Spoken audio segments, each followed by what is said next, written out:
how to view your check-in history on Yelp. Hey everyone, welcome back to the channel.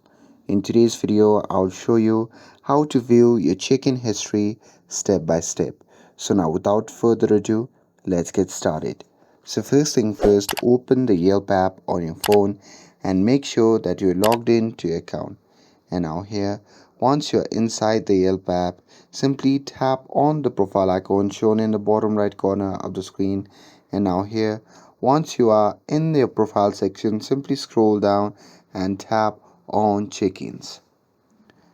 And now here, you'll find a full list of all the places that you have checked in using Yelp, including the name of businesses, the date and location.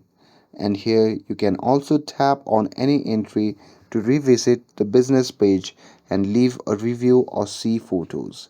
But remember, check-ins help you to keep track on wherever you have been, and they can also help with writing reviews later on. And that's it.